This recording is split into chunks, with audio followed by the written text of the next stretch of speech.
This is a very simple one-line comment on a video I got. Would you be open to doing an updated video on tapping out of survival mode? I most certainly would.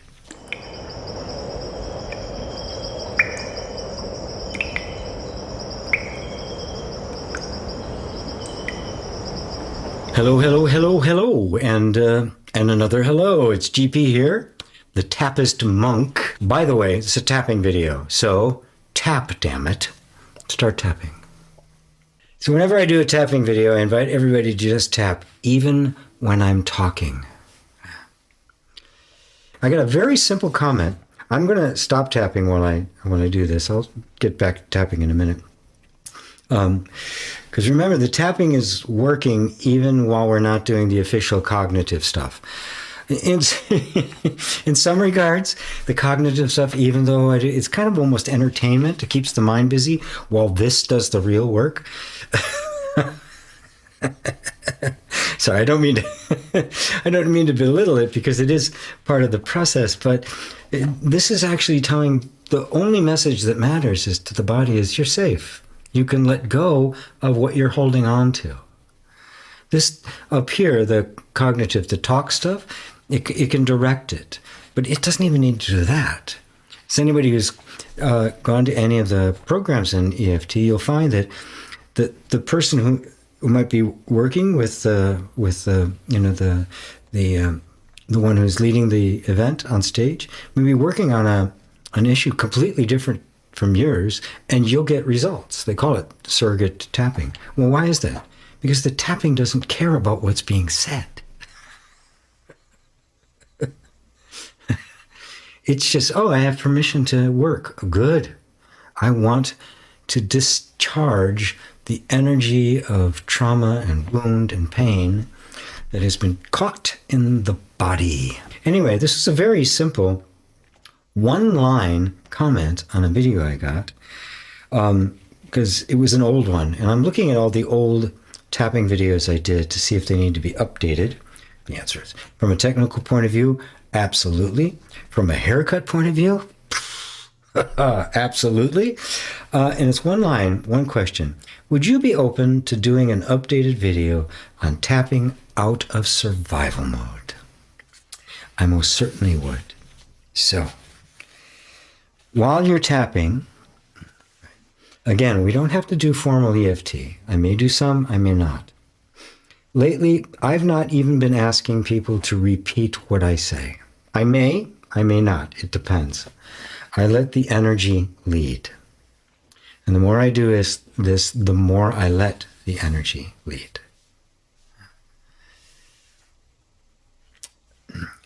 Survival mode is, very simply, what they refer to more technically as the freeze state.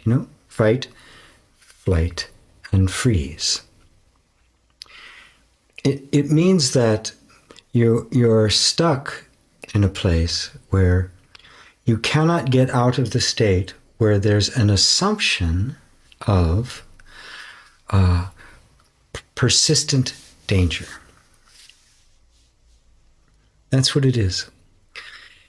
Now, for animals in the wild, this only animals in the wild, animals in captivity and domestic animals can suffer the same thing we humans do. But so for animals in the wild, when they are in fight or flight or go into the freeze mode, which is an animal that looks like it's dead, but it's really not, like the possum, the famous example, there's a relief. There's a release from it, right? Or they're dead, right? When the gazelle is caught, they let go.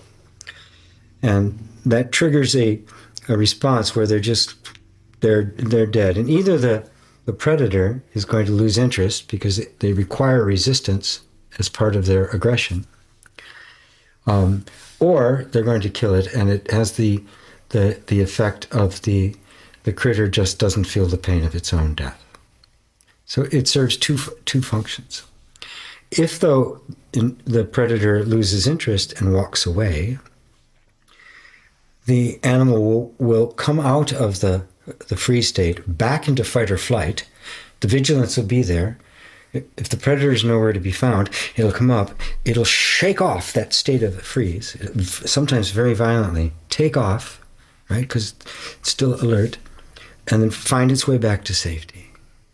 Now, in humans, if you've been traumatized in childhood, the problem is you're going to come out of that free state, and you're going to have to sit down for dinner with the predator. Not a pretty picture, is it?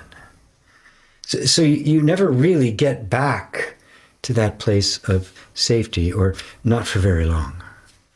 This is the nature of this kind of consistent trauma that we humans suffer that nothing else does, except for some domestic animals and animals in captivity. That's the survival mode. That's what it actually is. So, believe it or not, the very fact that we're talking about it and we're tapping on it is giving your body permission to come to terms with it. Now, right now, what I want you to do is I want you to put your attention in the body and just notice what it's feeling.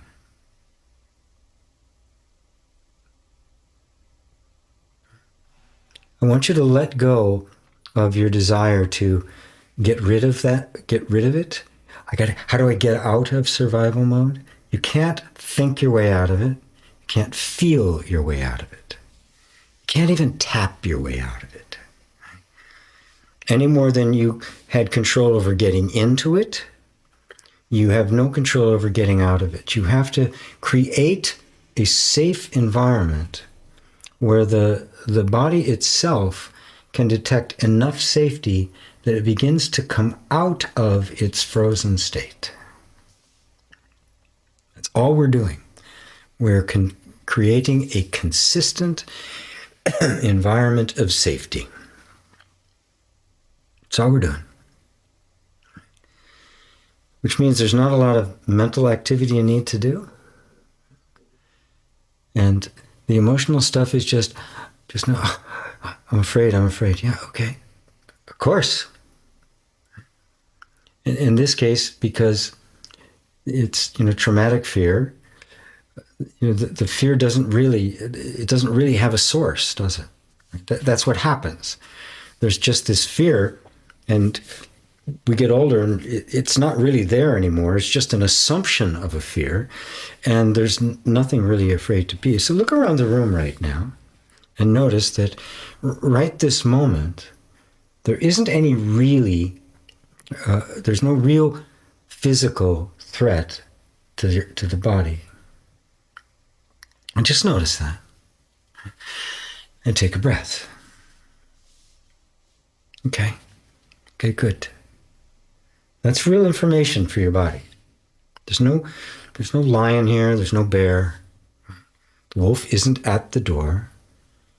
Yeah, you may have some bills that have to be paid, some stuff hanging over your head. I've recently had some unexpected things come in, right? Those are very real. I don't want to discount them, right? But right now, there's no physical threats.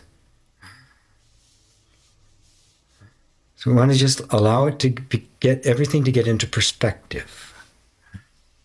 Again, feel into your body. Giving it space, just giving it space. Is it okay to just kind of feel whatever safety is here right now?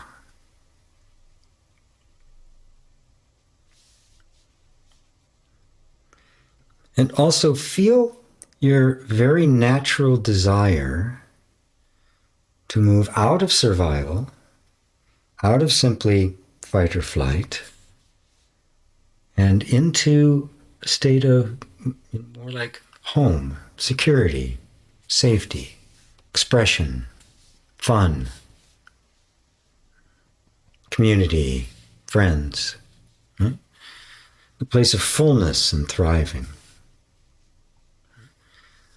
That which drives the higher experiences of life, because that's there too, right? In fact, all the rest of it is there to protect and support that. So notice that's there too.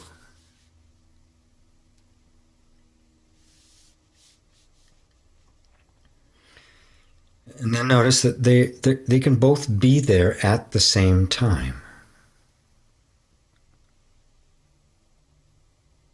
Again, I keep bringing your attention back to the way this feels in your body. And if your body does anything, a twitch, a shiver, a tension, a yawn, a feeling, anything, just let it do it. Some people will shake, some people will sweat. Also notice if there's any part of your body that just feels very relaxed, even a sense of well-being. Notice it. Notice where in your body it is.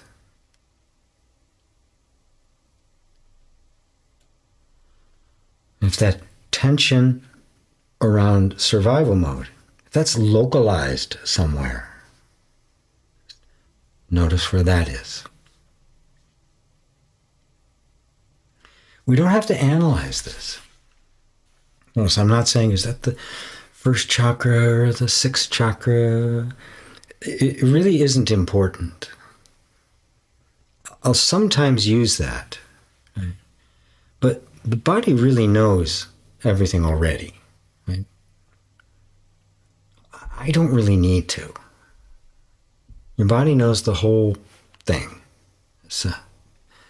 As Bessel van der Kolk put it, the body keeps score. It knows the whole story. And stop tapping for a moment and just take a breath, close your eyes. I just want you to feel throughout your body. Maybe do just kind of not slow, but just kind of start at your head and just kind of do a body scan down through your face, your neck. Just notice whatever sensation is there. You just tapped for about 14 minutes. So notice what's there.